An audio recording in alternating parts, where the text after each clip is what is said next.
Mesdames et messieurs, soyez salués où que vous soyez, partout à travers les quatre coins du globe. Alors, c'est la panique générale du côté de l'OTAN.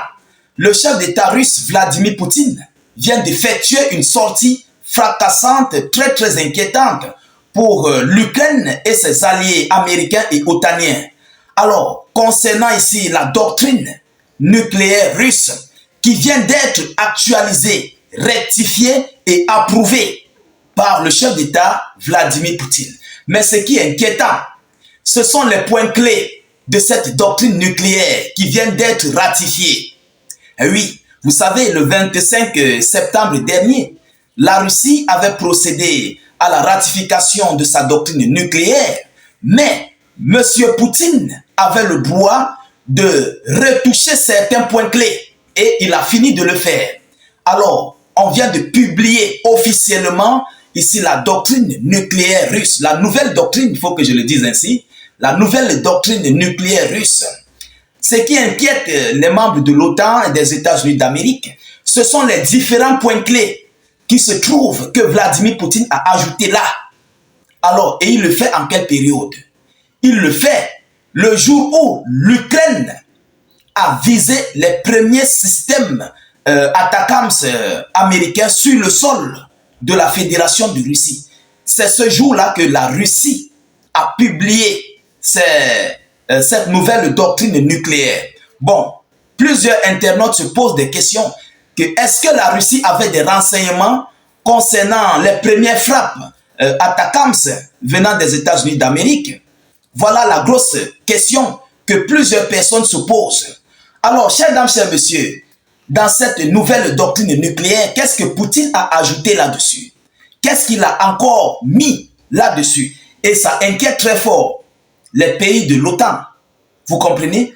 Alors, mesdames, mesdemoiselles et messieurs, selon la nouvelle doctrine qui a été ratifiée, qui a été actualisée par le président russe, qu'est-ce qu'ils nous disent? Poutine a approuvé la doctrine nucléaire actualisée. Il a approuvé donc, il a mis ça à jour, il a mis et il a publié. Vous comprenez? Qu'est-ce que ça dit? Le dirigeant russe a annoncé la mise à jour de la doctrine nucléaire du 25 septembre lors d'une réunion, de la réunion permanente du Conseil de la sécurité sur la dissuasion nucléaire. Donc ça avait été déjà fait depuis le 25, mais le chef d'État a retouché, il a actualisé. Vous comprenez? Alors, selon les points clés de cette nouvelle doctrine nucléaire russe, qu'est-ce qu'ils disent? Il découle de la doctrine que la décision d'utiliser des armes nucléaires est prise par le président de la Fédération de Russie. Donc la décision, c'est M. Poutine qui approuve, qui doit dire envoyer. Donc ce n'est plus comme auparavant où il fallait faire asseoir l'administration, essayer de causer, essayer de s'entendre. Non, tel n'est plus le cas. Aujourd'hui, c'est Poutine qui a le dernier mot. S'il faut tirer ou pas. Ça, c'est le premier point clé. Alors, selon le deuxième point clé, l'agression contre la Fédération de Russie par n'importe quel pays du bloc militaire sera considérée comme une agression de l'ensemble du bloc. Écoutez bien, l'agression contre la Fédération de Russie par n'importe quel pays du bloc militaire sera considérée comme une agression de l'ensemble du bloc, indique le document. Cela veut dire quoi? Si la Biélorussie est touchée, si la Biélorussie est attaquée, automatiquement, c'est la Russie, la Biélorussie, la Corée du Nord qui sont tous attaqués. Je ne sais pas si vous comprenez. Donc, c'est pourquoi ils le disent. Et peu importe d'où ça viendra, si c'est les États-Unis qui attaquent, automatiquement, vice-versa, la Russie va considérer que c'est l'ensemble des États-Unis d'Amérique et de l'OTAN qui ont attaqué sur la Fédération de Russie. Je ne sais pas si vous voyez bien l'affaire. Alors, nous allons continuer un peu vite parce que c'est un peu long, mais je vais vous donner tous les points clés. Alors, selon les informations, la Russie se réserve le droit d'utiliser des armes nucléaires en cas d'agression contre la Russie et la Biélorussie en tant que membre de l'État de l'Union. la Russie pourrait envisager d'utiliser des armes nucléaires après avoir reçu des données fiables, sur le lancement massif de missiles et de données lors du franchissement de la frontière. Donc, il ne va pas se lever un matin pour frapper. Non, il va étudier la situation, avoir des données concordantes, que ça a été réellement fait, ça a été approuvé par Washington, ça a été fait par l'Ukraine, ça a été tiré en Ukraine avec toutes les données en fait. Voilà, c'est l'un des points clés. Alors, il est proposé de considérer l'agression d'un État non nucléaire avec la participation d'un État nucléaire comme une attaque conjointe contre la Russie. C'est ce que je vous ai dit tout à l'heure. Si vous attaquez la Corée du Nord, vous avez attaqué la Russie. Vous attaquez la Biélorussie, vous avez attaqué la Russie. Vous attaquez la Chine, vous avez attaqué la Russie. Donc, ses alliés, vous comprenez? Alors, la Russie se réserve le droit d'utiliser des armes nucléaires en cas d'agression, y compris si l'ennemi utilisant des armes conventionnelles constitue une menace critique. Il déclenche le nucléaire. Des informations fiables sur le lancement d'armes d'attaque aérospatiale vers la Fédération de Russie entraîneront une réponse nucléaire. Cela veut dire quoi? Si Washington ou bien l'Ukraine a utilisé des satellites de l'OTAN, les satellites otaniens, pour frapper sur la Russie, cela déclencherait une confrontation nucléaire. Donc, la Russie va employer ici le lancement des missiles nucléaires. Alors, la triade nucléaire reste la garantie la plus importante de la sécurité de l'État et des décisions. Le projet de principe de la politique d'État russe dans le domaine de la dissuasion nucléaire a élargi la catégorie des pays et des alliances militaires à ajouter à la liste des menaces militaires. Donc, Poutine a élargi, il a encore ajouté, il a gonflé en fait cette doctrine. C'est pourquoi ça avait été fait en 2025, mais lui-même, il a encore pris le temps de retoucher. Et ce sont ces retouches-là que je suis en train de vous annoncer.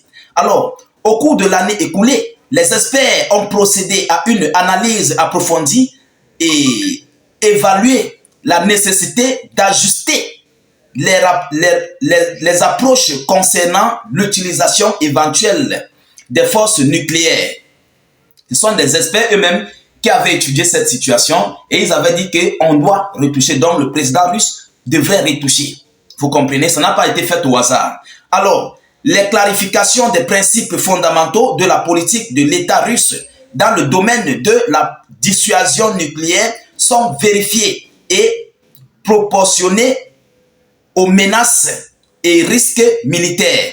Alors, la Russie adopte une approche très responsable face aux questions liées aux armes nucléaires et s'efforce d'empêcher la prolifération des armes nucléaires et de leurs composants. Voilà ce qui a été fait. Donc, la Russie a complètement modifié sa doctrine. Après ce qu'ils avaient fait le 25 septembre, mesdames, mesdemoiselles et messieurs, mais ça a été publié ces dernières 24 heures, avant les frappes, les premières frappes des missiles ATACMS que l'Ukraine a envoyées. Alors, on se pose des questions. Est-ce que la Russie savait que l'Ukraine était déjà prête à frapper? Est-ce qu'ils avaient du renseignement là-dessus? Donc, voilà, tout le monde se pose des inquiétudes. Tout le monde est inquiet face à cette situation. Parce que lorsque vous suivez tout ce qui est dans cette nouvelle doctrine, c'est complètement très fort. Vous comprenez? À moins de petits gestes, la Russie déclare le nucléaire. À moins de petits trucs, la Russie déclare du nucléaire. Bon, on se pose des questions. Est-ce que la Russie va vraiment utiliser ce nucléaire? Parce que moi, je n'ai jamais vu un nucléaire, voilà, de notre génération là. On n'a jamais vu ça. Ça, c'était auparavant. Mais maintenant là, on n'a pas encore vu.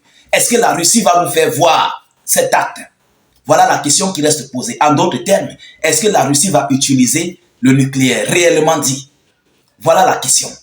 Mesdames, mesdemoiselles et messieurs, le monde est en panique. Du côté de Washington, il ne s'inquiète de rien. Du côté de l'Ukraine, de l'Union européenne, ils ne s'inquiètent absolument de rien. Vous comprenez? Donc, ils ont juste peur, ils paniquent, mais cette nouvelle doctrine ne les donne pas ici. Ça ne les fait ni froid ni chaud en fait. Bon, eux, ils continuent leurs activités. Ils continuent leurs opérations face à la Russie. On attend voir ce que la Russie risquerait de faire par rapport à cette nouvelle doctrine actualisée. Chers dames, chers messieurs, c'est cette information que j'avais à vous relayer. Je vous avais promis de la publier, de vous donner des informations là-dessus. Partagez au maximum la vidéoconférence. Surtout sécurisez-la avec beaucoup de j'aime et suffisamment de cœur. N'hésitez pas à cliquer sur le lien de notre chaîne YouTube. Nous réalisons des vidéoconférences là-bas et nous publions certaines images là-bas que nous ne pouvons pas poster sur Facebook. Allez-y vous abonner à la chaîne YouTube. Cliquez sur le lien dès que ça s'ouvre. Vous comprenez? Le lien se trouve en commentaire sur notre page Facebook. Dès que vous cliquez, ça s'ouvre. Vous cliquez ensuite sur s'abonner. Après, vous actualisez, vous cliquez sur la cloche de notification pour ne plus rater nos prochaines émissions. Je vous reviens tout à l'heure pour une prochaine série d'actualités. Soyez encore salués une fois de plus. Ciao, ciao.